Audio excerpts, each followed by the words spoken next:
Hello दोस्तों, good evening. एक बार फिर से आपका दोस्त आसिफ लखनऊ से आपके साथ है।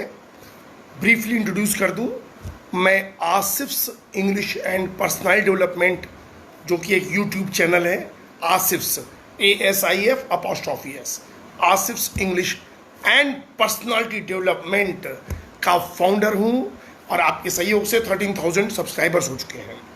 मैं एक्टिव एंड पैसिव वॉइस पढ़ाने जा रहा हूँ। आपको लगातार इसके पार्ट्स मिलेंगे मेरी फेसबुक पर। लगातार एक्टिव एंड पैसिव वॉइस मैंने क्यों चुना पढ़ाने के लिए, क्योंकि जो 10% इंग्लिश हम यूज़ करते हैं बच्चों, वो पैसिव वॉइस में यूज़ करते हैं। और अगर मैं इंग्लिश न्यूज़पेपर की बात करूं तो 20% जो उसके सेंटेंसेस होते हैं वो पैसिव वॉइस में होते हैं। बहुत ज़रूरी है कि आपको एक्टिव और पैसिव वॉइस का अच्छा ज्ञान हो, प्रोफाउंड नॉलेज हो, एग्जॉस्टिव नॉलेज हो। ठीक है, पार्ट्स में जाएंगे। हर 1-2 दिन पे जब भी मुझे समय मिलेगा मैं इसी आईडी पर अपनी इसको अपलोड करूँगा। और ये चीज़ें यूट्यूब पर भी मैं डालता हूँ अपने चैनल पर, आप उससे भी देख सकते हैं। बिल्कुल बेसिक से पढ़ाऊँगा, आपको एक्टिव और पैसिव इतना अच्छा समझ में आ जाएगा कि तबीयत खुश हो जाएगी आपकी। देखिए, अगर आपको पैसिव वॉइस अच्छी तरह जानना है, एक्टिव एंड पैसिव वॉइस, तो पहले कुछ ग्रामर के टर्म्स अच्छी तरह समझ लीजिए। सबसे पहली चीज हमें मालूम हो कि सब्जेक्ट क्या होता है। What is subject? सब्जेक्ट वो वस्तु, व्यक्ति, स्थान आदि है जिसके बारे में वाक्य में बात की जाती है। Subject is the person, place or thing about whom or which we talk in the sentence. उसे सब्जेक्ट कहते हैं। सब्जेक्ट की एक और परिभाषा है, यदि वाक्य में कार्य हो रहा है तो जो व्यक्ति या प्राणी वह कार्य कर रहा है उसे सब्जेक्ट कहते हैं। If there is an action in the sentence, then the person or the creature or anything which is performing that particular task is called subject. मैं ज़रा जोश के साथ पढ़ाता हूँ, माइंड मत कीजिएगा, यही मेरी स्टाइल है। सुबह भी ऐसे ही और रात को 12 बजे भी ऐसे ही। समझ लीजिए कुछ मैन्युफैक्चरिंग डिफेक्ट है, लेकिन लोगों को पसंद आता है। तो सब्जेक्ट भैया ये हो गया, जैसे राम बाजार जा रहा है, राम सब्जेक्ट। ठीक है, लड़कियां नृत्य कर रही हैं, लड़कियां सब्जेक्ट। सब्जेक्ट 3 तरह के अंग्रेजों ने बांट दिए हैं। The Britishers have segregated the subjects into 3 parts. Singular subject, एक वचन का कर्ता, प्लूरल सब्जेक्ट, बहुवचन कर्ता, और आई और यू को माइंड कीजिएगा, आई और यू को बिल्कुल सेपरेट एंटिटी की तरह इंग्लिश लैंग्वेज डील करती है। Neither they are considered singular and nor plural. Please try to understand. Subject एक खिलाड़ी हो गया। एक्टिव एंड पैसिव में 3 खिलाड़ी हैं। सब्जेक्ट एक प्लेयर है, वर्ब एक प्लेयर है, और ऑब्जेक्ट एक प्लेयर है। थोड़ा सा वर्ब को जान लेते हैं।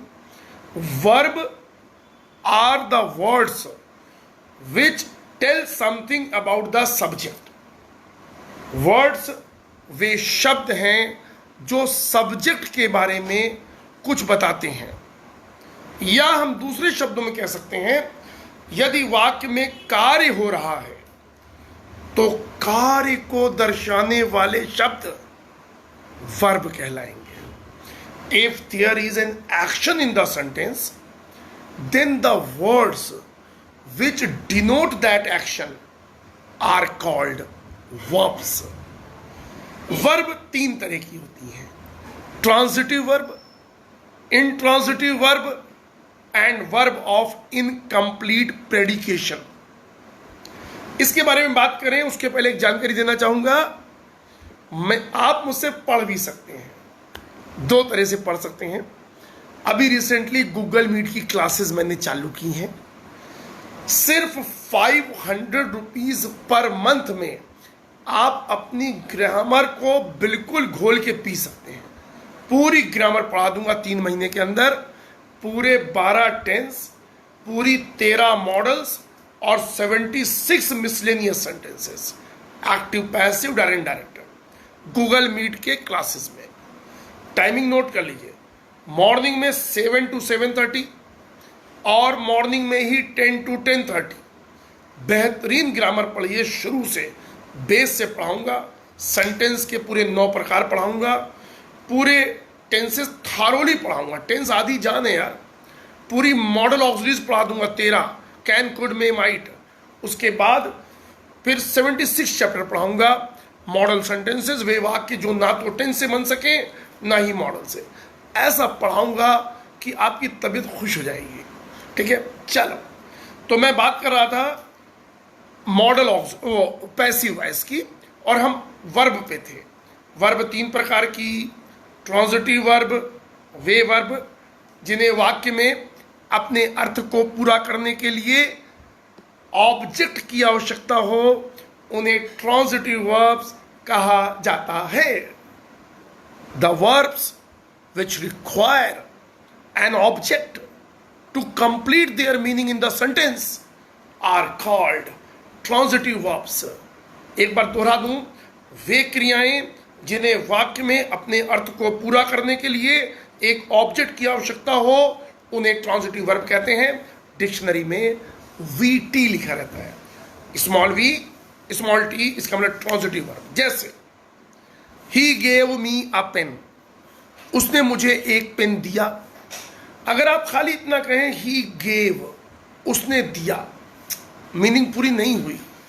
जब आपने मी डाला, he gave me a pen, 2 object डाले, मी डाला और बुक डाला, पेन डाला। जो सजीव कर्म होता है बच्चों, उसको इनडायरेक्ट ऑब्जेक्ट कहते हैं, और जो निर्जीव कर्म होता है उसको डायरेक्ट ऑब्जेक्ट कहते हैं। सामान्यतः इनडायरेक्ट ऑब्जेक्ट वर्ब के तुरंत बाद लगाए जाते हैं और उसके बाद डायरेक्ट ऑब्जेक्ट लगाए जाते हैं। लेकिन अगर आप वर्ब के तुरंत बाद निर्जीव कर्म डाल दें तो फिर आपको एक प्रेपोजिशन टू लगाना पड़ता है, और उसके बाद आप इनडायरेक्ट ऑब्जेक्ट यानी सजीव कर्म को डाल सकते हैं। यह भी सही है, he gave a book to me.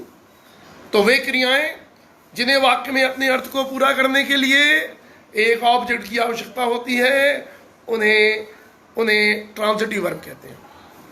In transitive verb समझिए, वे वर्ब्स जिन्हें वाक्य में अपने अर्थ को पूरा करने के लिए किसी ऑब्जेक्ट की आवश्यकता नहीं होती है, वे इन ट्रांजिटिव वर्ब आकर्मक क्रियाएं कहलाती हैं। Those verbs which don't require an object to complete their meaning in the sentence are called intransitive verbs। अब तीसरे तरह की क्रियाएं भी होती हैं जिन्हें लिंकिंग वर्ब्स कहते हैं।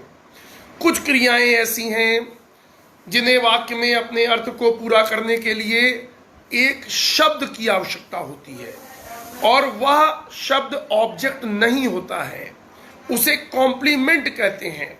और ऐसी वर्ब को वर्ब ऑफ इनकम्प्लीट, ऐसी वर्ब को transitive verb, intransitive verbs of incomplete predication कहते हैं। देखो फंस गया, वर्ब ऑफ इनकम्प्लीट प्रेडिकेशन कहते हैं, वर्ब्स ऑफ इनकम्प्लीट प्रेडिकेशन कहते हैं। जैसे इनको लिंकिंग वर्ब भी कहते हैं। जैसे ही इज अ डॉक्टर, आप देख सकते हो अ डॉक्टर ऑब्जेक्ट नहीं है, लेकिन इज के बाद अगर आपने अ डॉक्टर नहीं लगाया तो वाक्य अधूरा है। खाली ही इज का कोई मतलब नहीं है। ये कम होती हैं इज, एम, आर, वाज, वर, जो कि बी वर्ब कहलाती हैं, बी कैपिटल ई स्मॉल। ये क्या है?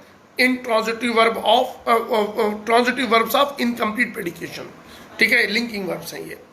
इसी तरह से फील, अपीयर, ये सब भी हैं।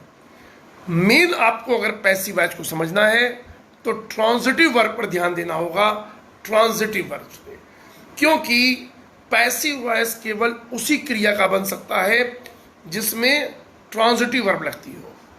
आगे बढ़ूं, एक बार फिर से बताना चाहूंगा कि यदि आप में से कोई भी भाई या बहन कम पैसे में सिर्फ 500 रुपीज पर मंथ में पूरी ग्रामर को अच्छी तरह पढ़ना चाहे 3 महीने के अंदर, तो आप मुझसे संपर्क कीजिए।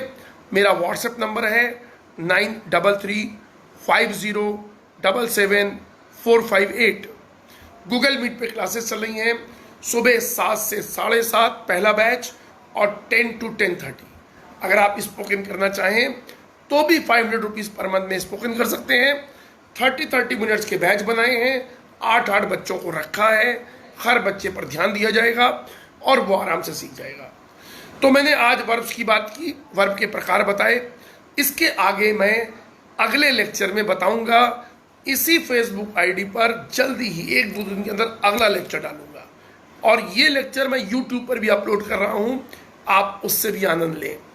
अगर कोई बच्चा अलग से मुझसे पढ़ना चाहे 30 मिनट्स की क्लास के, लेकिन चार्जेस ज़्यादा हैं, 5000 रुपीज़ पर मंथ है पहली बात, और नंबर आने में समय लग सकता है। ठीक है, लोग अप्रोच करते हैं, मैं नाम नोट कर लेता हूँ, जैसे समय खाली होगा आपको मिलेगा। लेकिन गूगल मीट की क्लासेस जो अभी नई चालू हुई हैं उसमें भरपूर जगह है, आप ज्वाइन कर सकते हैं तुरंत। 9335077458 पर संपर्क कीजिए। Thank you, God bless you, thank you.